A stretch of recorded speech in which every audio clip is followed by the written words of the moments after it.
It's definitely exercising our democracy muscle, is how we think about it. So there is a history in the United States and throughout the world of the commons, right? So we have the Boston Commons downtown, but we also have the roads, which we share in commons, our libraries, our public schools, the atmosphere. All this is the commons, but people, I think, in general, it's atrophied. That sense of our collective community power is atrophied over the last several decades. And so we're trying to reinvigorate that, and we're trying to remind folks that we can come together and we can make a difference in our communities, and we can collaborate and work together. And so we often say, like, when you're sitting under a tree that's cooling the urban heat island and you're escaping the impacts of extreme heat and climate change, it's not just a tree, it's a tree you planted together with your neighbor, and you have that experience of having taken action, and that is community resilience. That's Orion Kriegman of the Boston Food Forest Coalition. I just got back from a trip to New England where I got the chance to tour one of their urban food forests and to talk to Orion at their office. You might hear some city traffic noise in the background, and that's because we were literally in the middle of a busy neighborhood in Boston, Massachusetts, which seems like such an unlikely place for these food forests, but there they are, and as you'll hear on today's show, it's pretty amazing. You're listening to Down to Earth, the Planet to Plate podcast. We are a co-production of Radio Cafe and Quivira Coalition. My name is Mary Charlotte Domandi. By the way, if you like this show, I'm just going to ask you a little favor. Please share it with your friends on social media or by literal word of mouth, like actually telling people about it. You can find the show wherever you get your podcasts and at the website downtoearthradio.com. And now to our program. So today's podcast, I'm coming to you from Boston, Massachusetts, Dorchester, Massachusetts, where we are visiting Orion Kriegman, who is Executive Director of the Boston Food Forest Coalition. Welcome to Down to Earth. Thank you. It's so great to be here. It's so great to be here. I mean, before this recording, we were walking around in this neighborhood and we passed not one, but something like 5 different open spaces that we're doing either agroforestry, urban farming, all kinds of, community gardens. Yeah. It's really a movement. Yes. Oh, absolutely. It's a movement that has long, deep roots, especially in Boston. So No pun intended. Yeah. Well, I think of it as mulch layers of activism, and then our generation is coming in with this climate crisis and thinking about sort of what's the next level of urban agriculture that we can activate that would also be responsive to the fact that cities need to adapt to the impacts of climate change. So tell us about what the Food Forest Coalition actually does. You have, 12 or 13 active food forests, which are some kind of combination between agriculture and like parks. Yeah, we call them food forest parks. These are definitely community spaces. They're designed by neighbors. It's neighbors who convene the organizing of the space. We own it collectively in a community land trust, and we organize the parks around a model of ecological agriculture where we're looking at nature for our inspiration, and we know that plants like to live in diverse communities. And then so we're thinking about the different ecological function of the plants as well as the human values. So we're producing food, definitely like fruit trees, nut trees, also medicine, some of the herbaceous layer plantings, and even sometimes craft materials or other things that neighbors are excited about. So how did they actually come into being? In other words, do you, as the Boston Food Forest Coalition, go around and identify, these are literally vacant lots, or is it something that kind of springs up organically from the neighborhoods themselves? How does that work? Yeah, it definitely started as a grassroots initiative, and everyone has a different entree point into the Food Forest Coalition. Mine was in Eggleston Square.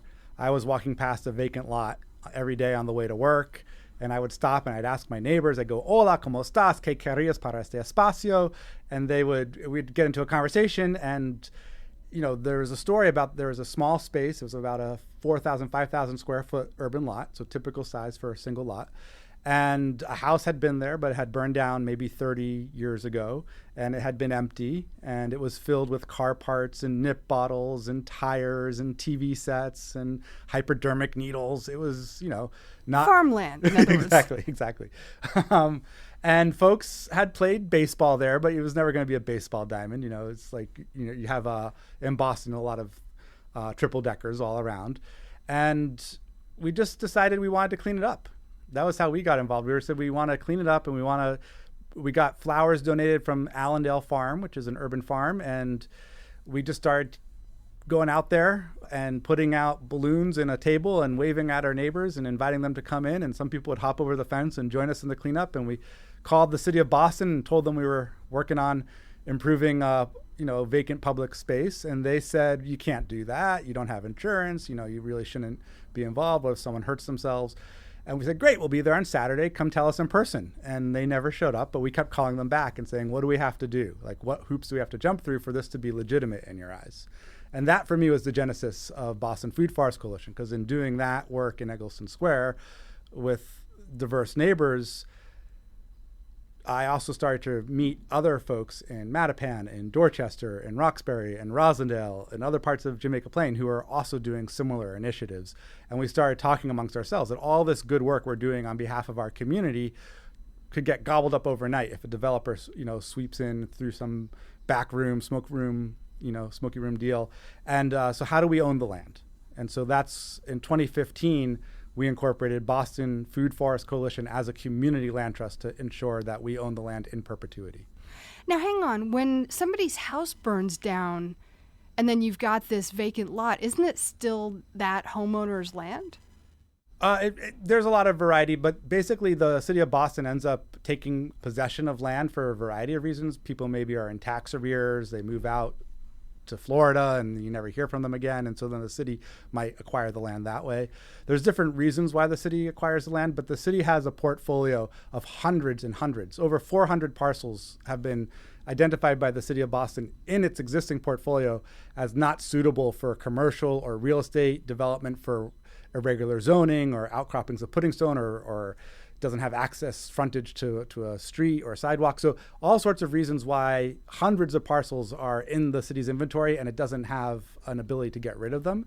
And it doesn't want to be, it's not a property management business. Right. So it wants good community purpose for these parcels. It's also conceivable that neighbors could organize and purchase them and add them to their own yards. So the city's open to ideas from the community around a lot of these spaces. And then the city will listen if there's a more prime piece of real estate that could have conceivably multiple uses. If the neighbors are organized and want it to be a community open space, the city of Boston is pretty responsive and listens to what the abutting neighbors really want. So you talked about, I can't remember the words you used, but basically doing a design process that really takes into account nature, the ecosystem that you have there. Although, like, how do you know what an ecosystem is on a burnt out, like a marginal piece of kind of semi-destroyed property? Yeah. Well, we know that, there's, we're in the Gulf of Maine ecosystem originally, but then the urban center of Boston is its own subregion of ecological dynamics. And I think basically we start with, we center on native perennial plants, and we mean native in a very broad sense. So anything sort of from the Northeast. And then we don't stop there though. So like pears, apples, food that people are familiar with, not necessarily native food, is also important, because you're meeting people where they're at and you're actually asking them to stretch, right? And if you stretch too far, you tear your muscle. But if you stretch enough, you gain flexibility. So we're stretching in the direction of regenerative agriculture, of planting native plants that have ecological value. There's a great book by Doug Tallamy at the University of Delaware called Nature's Best Hope, which is all about regenerating that food chain. So like if you plant a species of echinacea that's maybe very beautiful to humans, but not the native purple coneflower, it doesn't particularly help the insect life, because the insects have co-evolved with very specific plants. And the insects matter because the birds are going to eat those insects, right? And so if you want your songbirds, right, so it goes all the way up that whole food chain in the web of life. And so if you're trying to bring nature back into the city, you do want to emphasize those perennial plants. And then a lot of them had other uses. Humans, whether it's our ancestors, Native Americans, there's, some of these things were part of the regular life pathways, but they're not necessarily like a classic example, like a pawpaw doesn't preserve. So it's not going to be a product you can ship in a container, in a refrigerator, and store on the shelf. And so we don't eat them anymore. But there are, folk songs about pawpaws, and people knew about them for generations and generations and generations, and they're nutritious and they're delicious, and there's a lot of variety of them, and they're somewhat native. They're not technically native to New England, but they're more around the Great Lakes region. But they definitely survive and grow well here. So are you growing them? Yes, yeah, we definitely do. So that's interesting. So as you're saying, it stretches people's vocabulary of what they might like to eat. Yeah. Absolutely. And I think that's a big part of it too, is especially in the context of a city like Boston. It's like moving away from shelf-stable snacks and foods that we know are not healthy for us, and remembering the value of fresh, healthy food. Things as simple as like kids coming into a food forest and going, I didn't know strawberries grew like that. I didn't know they were available in June. Like, just even the seasonality of fruit and vegetables has been lost in our culture. So just simple things helping people reconnect to the landscape and nurture themselves from the land. So in a process, I'm sure there's a ton of bureaucracy and headache involved in actually getting a parcel of land, putting it in community land trust and so on, fighting with developers, I imagine, things like that. But then, so then you have it, and you're talking about a level of expertise that most of us don't have. So how do you share that with the neighbors and at the same time have them kind of take ownership of it? Because it's very much about having it be a neighborhood place. Right.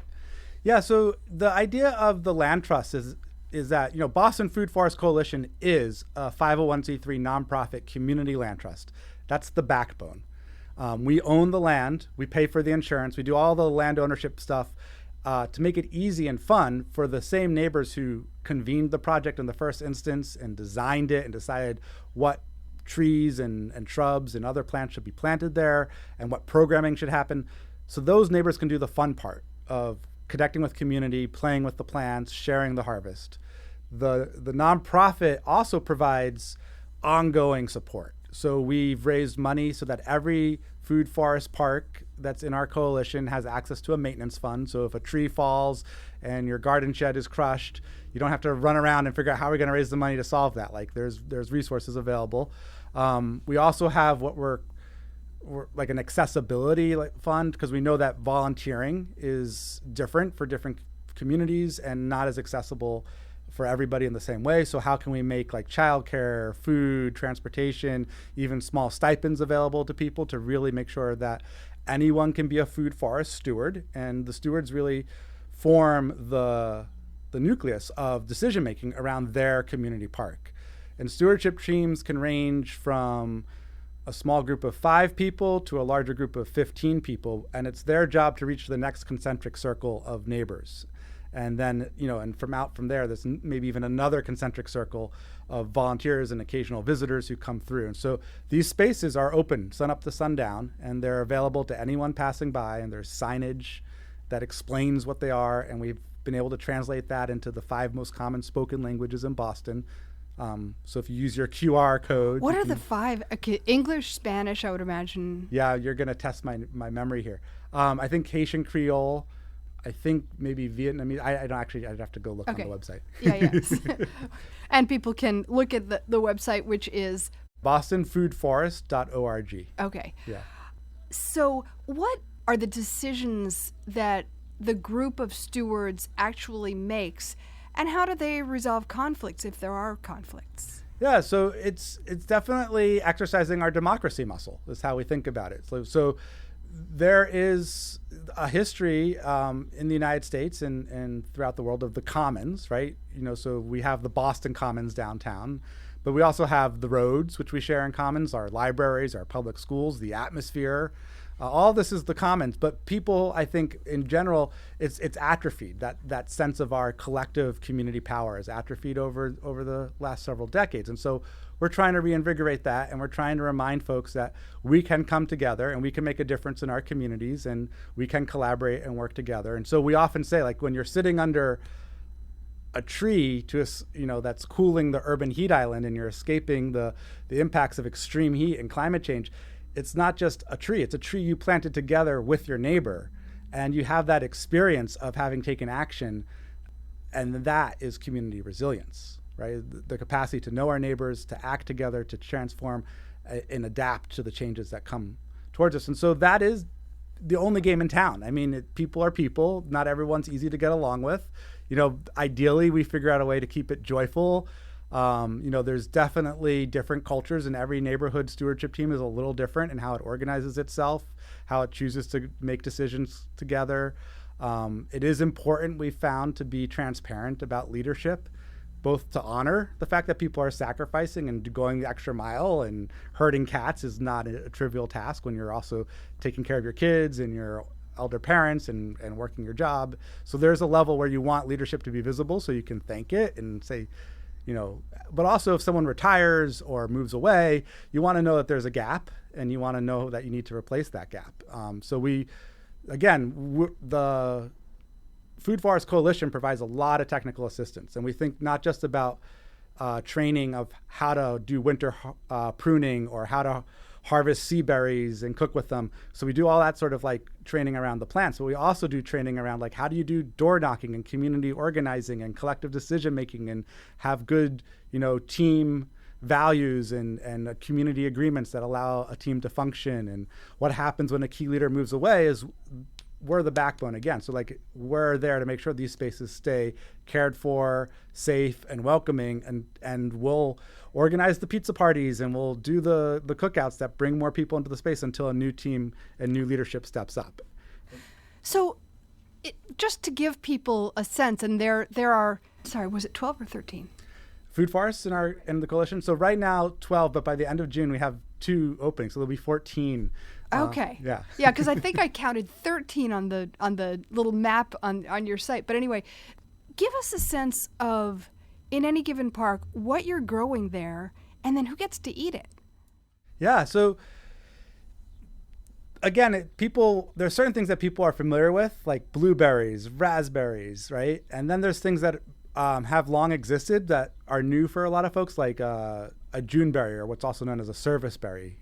So a lot of these honeyberries right now are ripe and available. Currants. Sometimes it's been like when we first started and we had no budget, it was literally people taking plants from their own yard, subdividing them, and bringing them to the food forest, and planting them into the park. And so that was, there in the very early days, we were literally going into dumpsters and pulling out cardboard from the waste stream so that we could lay it down and add sheet mulch and revitalize the soil.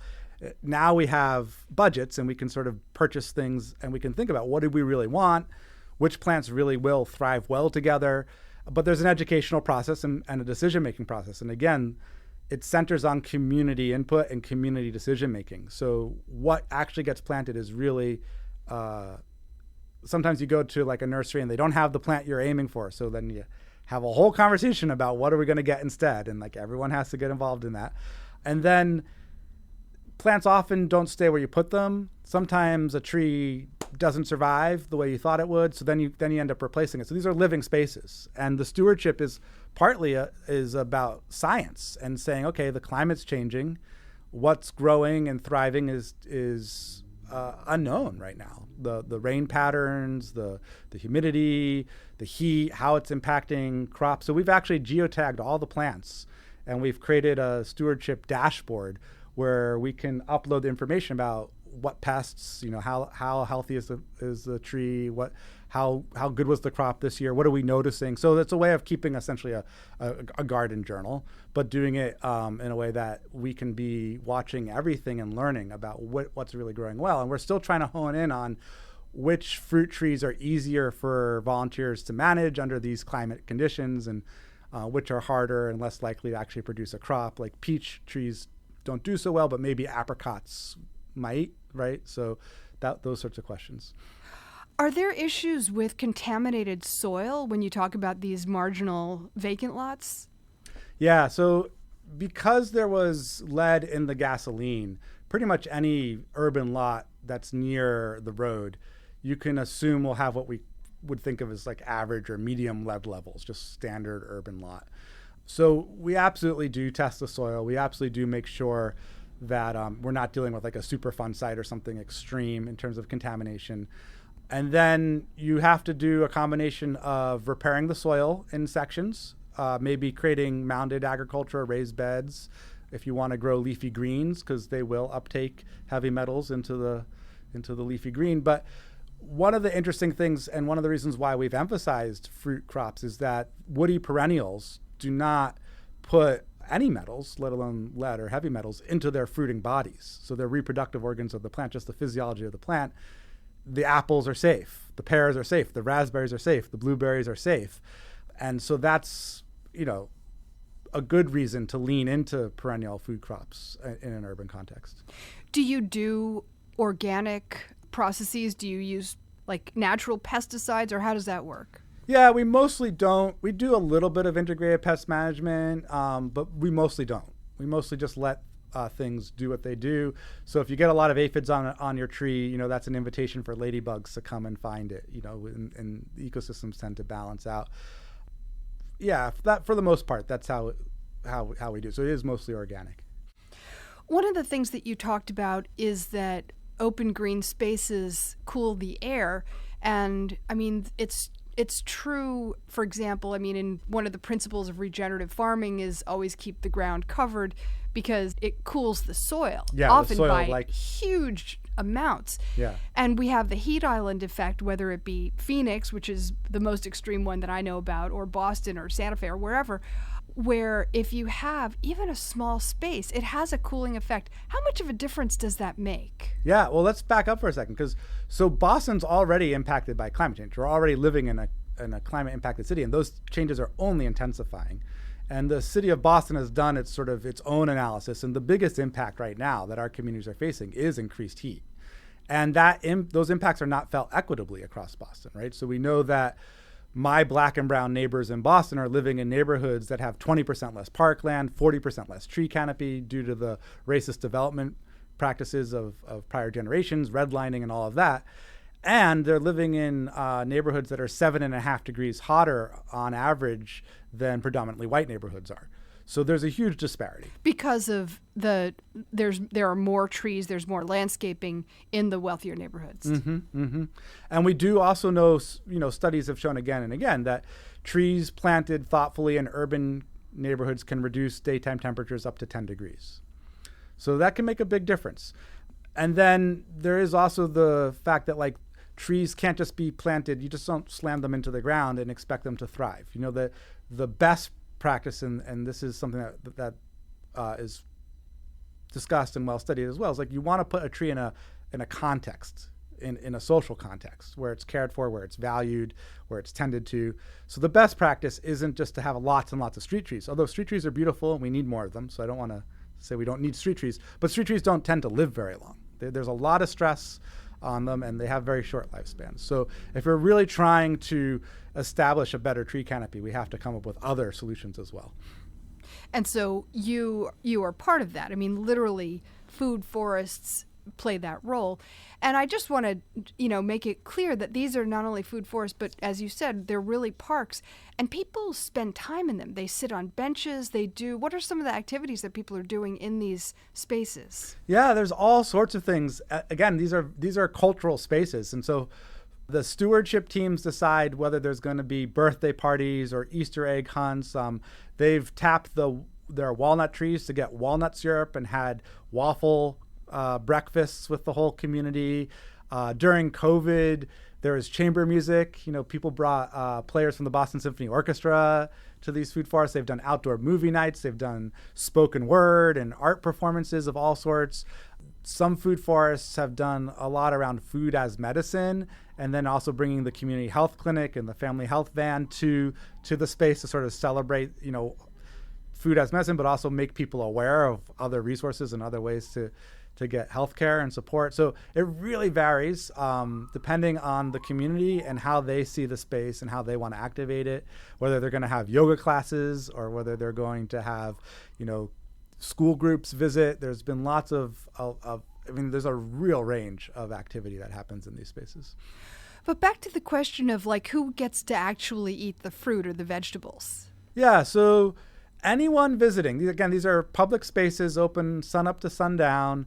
Anyone's invited in. All the visitors are welcome to, take some, leave some for others, including the non-human visitors. Sometimes, the birds get more of your sour cherries than you do, and you have to live with that. Or you can put up netting. I mean, the question of how much management and how much produce you want to harvest is really, again, up to the stewardship teams. There is this reality where a fruit tree can take years and years before it really produces it to its full abundance. So they say the best time to plant a tree was 10 years ago, and the second best time is today. And so we've been around for 10 years. We started in 2015. And so a lot of the excess produce does get donated to food banks, to church groups. Old West Church has their food forest, which is one of our downtown food forests, has a tight relationship with Women's Lunch Place. So they're bringing their produce there specifically to feed the homeless. So again, it really is up to the stewardship team how they want to distribute the harvest. There's harvest festivals. There's been teams that have left bags of produce on a table with a sign saying, take one. Folks have delivered produce directly to neighbors they know are struggling. So there's really a range of ways it's shared. I mean, does anybody go down and, pick a few leaves of arugula for dinner kind of thing, or lettuce or whatever? Oh, absolutely. Yeah. So some people, and that is partly the one of the impacts is to sort of remind ourselves fresh food is healthy and good for us, and taking the time to cook is valuable, and sharing recipes and learning across different cultures and how you use different foods in different ways. A lot of that is how we build relationships across urban divides of race or class or language or culture. So that coming together, that stitching together is a big part of what we think of as community resilience, which is resilience is our ability to adapt to change, right? So we think of each food forest park as a patch of community resilience. And if you stitch all those patches together across a city, it becomes a quilt of climate resilience. Yeah, totally. Yeah. Do you see this thing where people are getting to know each other because of the little food forest in their neighborhood? Like neighbors who live there but wouldn't have known each other otherwise? Again and again. Yeah. So it's a very common story for us to hear from folks. Oh, I've lived on this street for 40 years and I didn't know my neighbors' names until I got involved in creating this food forest park with them. And some neighborhoods have a lot of social capital and connectivity and active neighborhood associations, and others, it's the food forest that creates that connection. It just wasn't there before. What kind of wildlife do you see, or do these places attract? There's definitely a range of creatures. We've tried to attract owls and bats, although I don't know that we've put up these owl boxes. I don't think we've been successful yet. You definitely have groundhogs, which can be a real pest. Rabbits, people get demoralized by bunnies every spring, and the bunnies do burrow in and sometimes find their way into your raised beds even. So it's it's a challenge. We do think sometimes maybe every food forest needs its own cat. Good idea. Yeah, you definitely have hawks, and you have a real range of wildlife in the city. People sometimes don't realize how much life there is in the city. It tends to sort of avoid human activity, come out at night, that type of thing. I would imagine that they're also attracting pollinators. Yep, you get a lot of different types of pollinators. So native bees, which are not the same as the European honeybees, they do a huge amount of the pollination, and there's actually so many different species that we haven't cataloged them all. They tend to be solitary bees. They don't live in hives the way the honeybee does. But the bumblebee is also a native bee. So native bees, butterflies, definitely the milkweed is an important thing to plant when you're thinking about the monarch butterfly and just the habitat loss that they've experienced. And again, these patches are like stepping stones they're not exactly a wildlife corridor, but they do create places where the birds can fly to, and then they can fly to the next one. And so you have these stepping stones throughout the city that do bring habitat back. You find snakes, you find all sorts of that's often an indication that you're doing well when you sort of turn over a rock and you see a snake has moved in. Yeah, you find a lot of different songbirds too, which, as we know, are in the songbird population is dwindling. So unless we get involved and start to support and create this habitat and, keep our cats from hunting them, then I was going to say that's the other side of the cat right equation. Make sure it has a bell. Right. I think part of what's so interesting about this is that it's kind of like about creating hope in dark times, and Lord knows we're living in dark times in a bunch of different ways. And this is, it's not only about all the things like carbon sequestration and food sovereignty and growing your own food, but it's just like being next to living things that are not human. Yeah, I think it's absolutely, like in dark times, even small lights shine very brightly. I think what's powerful about what we're doing is it's both a very tangible experience. You can walk into your food forest, you can eat it, you can touch it, you can have a relationship with it. It's also very symbolic. So we are literally planting seeds of hope, and people experience it that way. And when we have a grand opening and, the steel drums are playing and people are like, where's that music coming from? And they sort of wander through the pathway into the food forest and their jaws drop open because it's an oasis in their neighborhood that they didn't know what was there. And just that sense of like, look at our power, look what we can do when we come together, look how we can enhance our community and share abundance and remind ourselves that although we experience scarcity because of how we've organized society, it's actually a very abundant world, and we can share that abundance. Do you find that it's easier to do these, it's not easy to do this, but that it's more conducive to do these vacant lot food forest projects in, let's call it, less wealthy neighborhoods or more marginal neighborhoods? Because I would think that there just aren't that many vacant lots in the wealthier neighborhoods. Like that land has already been, developed or is about to be. Well, there's definitely more vacant lots in certain neighborhoods than others. Like downtown is very, very developed. It's also true that the urban heat island is more impactful, right, where it's been very developed. And so there's even more need to figure out how to add a pocket park or more trees to that space. And developers are always, there's this public-private partnership that happens where, like, in order to get extra, to change the zoning so you can get extra stories on your building, you have to give back to the community in some way. And sometimes that give back to the community is just performative. We'll just slam a bunch of trees on the ground and call it a park.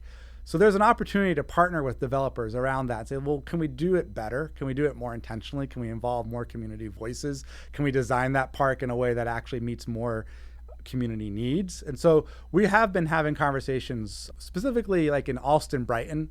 There's a strong group of neighbors who want a food forest. And we haven't quite identified the location. It's a very built out part of the city. So it's a question of like finding that right relationship and partnership. Are you actually working with developers to do the kind of thing you're saying, like make it more intentional, make it more ecologically sound? Yeah, actually, yeah. We have right now a pretty active relationship on a redevelopment of an affordable housing apartment complex for elders, where the developer is very inspired to go above and beyond to make it sustainable. And I think is working with Regenesis Group, which you might be familiar with.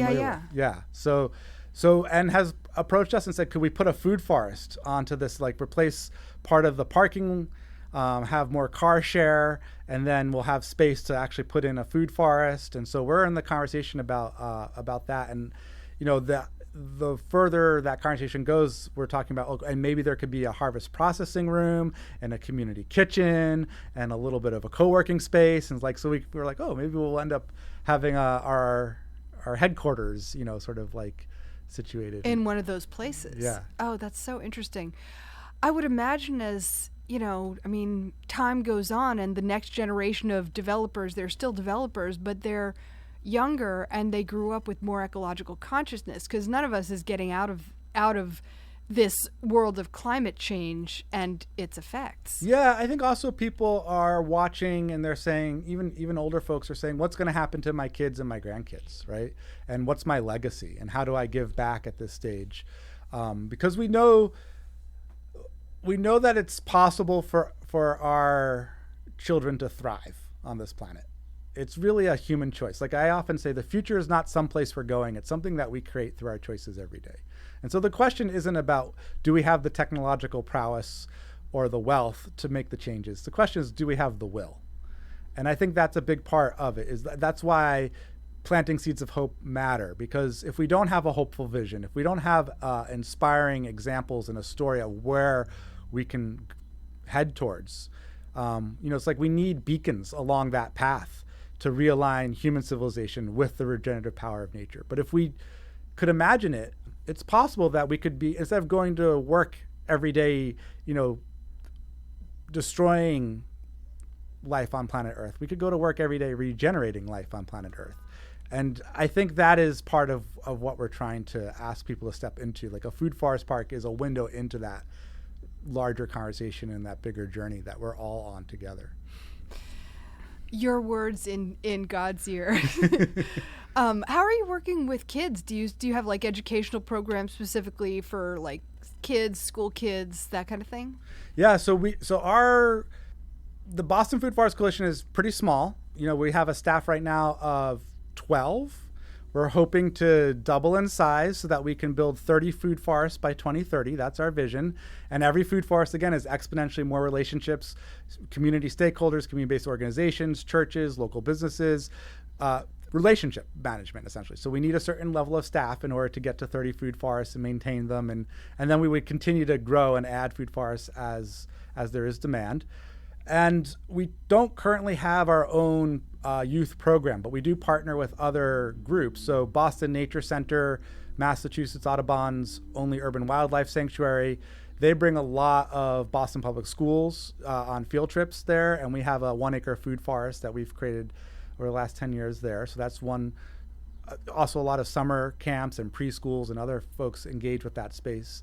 Mattapan Food and Fitness Coalition has a youth leaders program, and those youth leaders and Mattapan Food and Fitness Coalition more generally activates the Edgewater Food Forest with the Edgewater Neighborhood Association. So that food forest in Mattapan gets a lot of community use that way, and you get the teenage energy coming in through the youth leadership of the Mattapan Food and Fitness Coalition. So we find other organizations that are already doing a lot of youth programming, and then we link what we're up to with them, and we do develop workshops and other special opportunities for that. Yeah. Do you see the kids getting excited? Kids are amazingly inspired. When I get a chance to talk to whether it's like a Hebrew school group or a sixth grade group, where I just was spending some time with second graders at the Leland Cooperative Garden, which is a whole other story, but one of our food forests. I think part of it is we're rewilding ourselves as adults. It's a little bit of a challenge, but kids already have some of that like wild energy, and like it's hard to conform to a society that's asking them to contain that all the time. And so you get out of the regimentation of school, and all of a sudden you're allowed to run around and pick the flowers and taste things, and like that is just, it's just the amount of joy and the way they light up and the energy. And I think it translates into the classroom as well. I think when they go back into the classroom, they're more alert and able to pay attention and focus on learning because they spent time out in nature. And we know also that across the board, we have a nature deficit disorder for adults and for kids because we're all staring at our screens. Right. So that's pretty well documented. And we also know that, like, especially for urban youth, who don't have access to community green space, there's a lot more incidents of long-term mental health issues. And so mitigating that is creating safe green spaces that they can have consistent access to.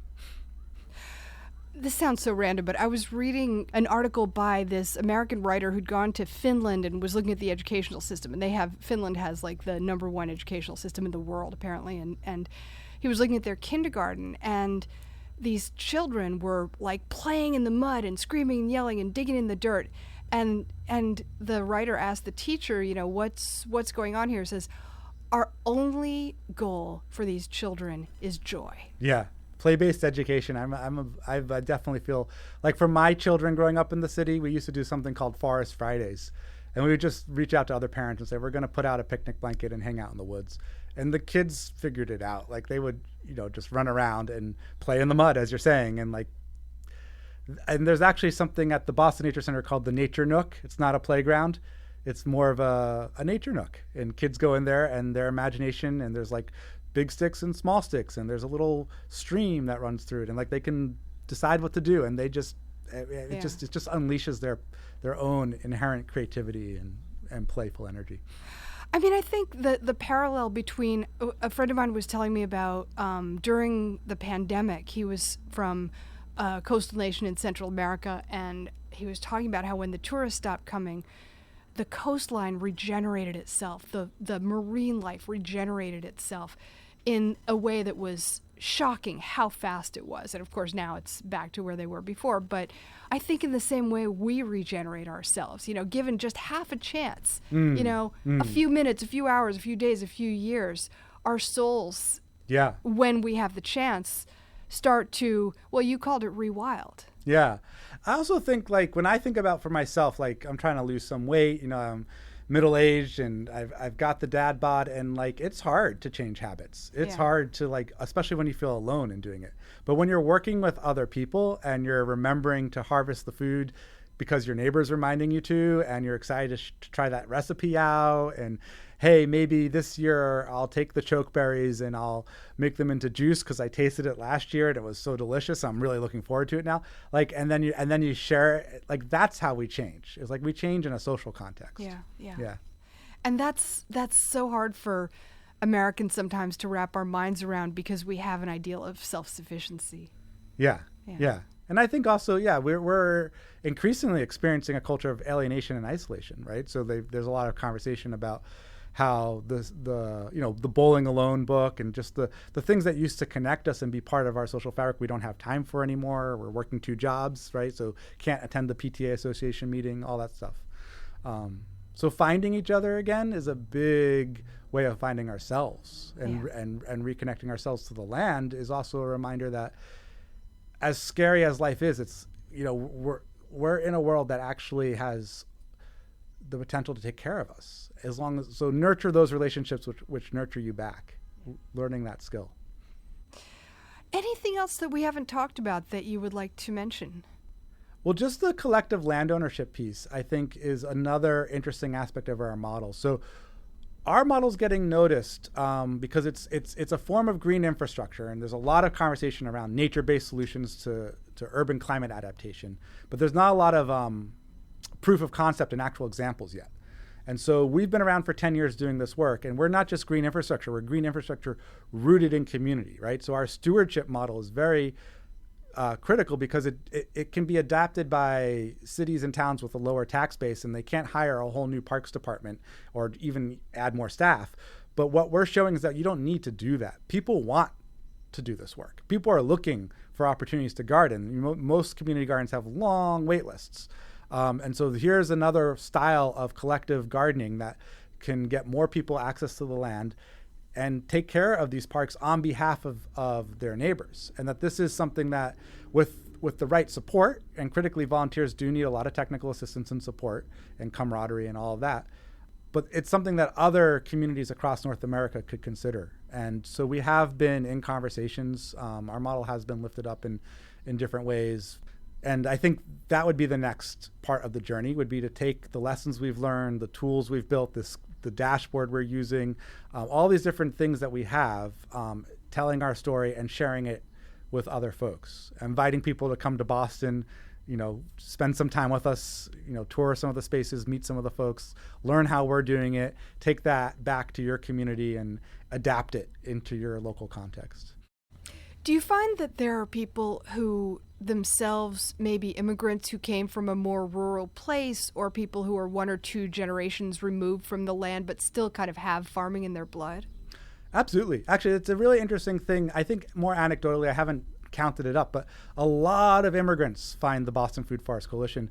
In the very early days when we were first getting organized, the majority of people involved were immigrants. And there were immigrants from all over, whether it was someone coming here from England with the sort of the English garden background, or Russia with the foraging and mushroom foraging background, or whether it was the Caribbean. And like one of our founding board members, he grew up in Jamaica. His name is Othniel Uter. We call him Utah.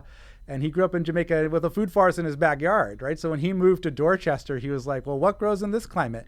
And he created a backyard, a small backyard in an urban context, with 40 varieties of different fruiting species. And he started leading these tours. And that's how we got connected in the first instance. And so again and again, I think especially immigrants come from cultures that are more connected to their food, are more connected to the land, and then they're coming into the United States and they're saying, well, how do I maintain that connection? Yeah.